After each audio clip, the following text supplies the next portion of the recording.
It's midnight, and all is still, except for the soft skittering of a gecko hunting a spider. Geckos seem to defy gravity, scaling vertical surfaces and walking upside down without claws, adhesive goos, or superpowered spiderwebs. Instead, they take advantage of a simple principle, that positive and negative charges attract. That attraction binds together compounds like table salt, which is made of positively charged sodium ions stuck to negatively charged chloride ions. But a gecko's feet aren't charged, and neither are the surfaces they're walking on. So, what makes them stick? The answer lies in a clever combination of intermolecular forces and structural engineering. All the elements in the periodic table have a different affinity for electrons.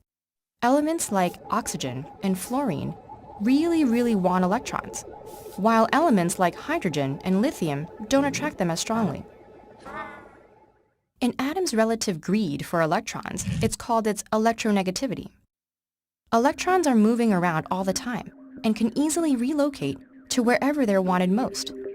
So when there are atoms with different electronegativities in the same molecule, the molecule's cloud of electrons gets pulled towards the more electronegative atom. That creates a thin spot in the electron cloud where positive charge from the atomic nuclei shines through, as well as a negatively charged lump of electrons somewhere else. So the molecule itself isn't charged, but it does have positively and negatively charged patches. These patchy charges can attract neighboring molecules to each other. They'll line up so that the positive spots on one are next to the negative spots on the other. There doesn't even have to be a strongly electronegative atom to create these attractive forces. Electrons are always on the move, and sometimes they pile up temporarily in one spot. That flicker of charge is enough to attract molecules to each other. Such interactions between uncharged molecules are called van der Waals forces. They're not as strong as the interactions between charged particles, but if you have enough of them, they can really add up. That's the gecko's secret. Gecko toes are padded with flexible ridges. Those ridges are covered in tiny hair-like structures, much thinner than human hair, called setae. And each of the setae is covered in even tinier bristles called spatulae. Their tiny spatula-like shape is perfect for what the gecko needs them to do, stick and release on command. When the gecko unfurls its flexible toes onto the ceiling, the spatulae hit at the perfect angle for the van der Waals force to engage. The spatulae flatten, creating lots of surface area for their positively and negatively charged patches to find complementary patches on the ceiling.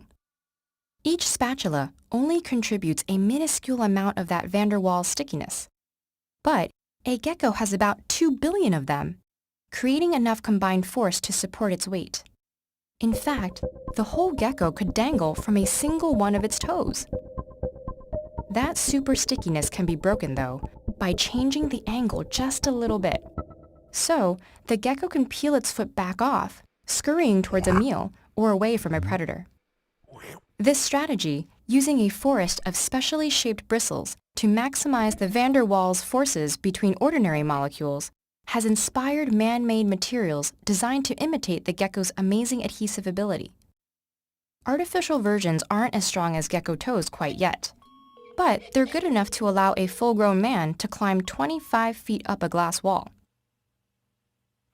In fact, our gecko's prey is also using van der Waals forces to stick to the ceiling.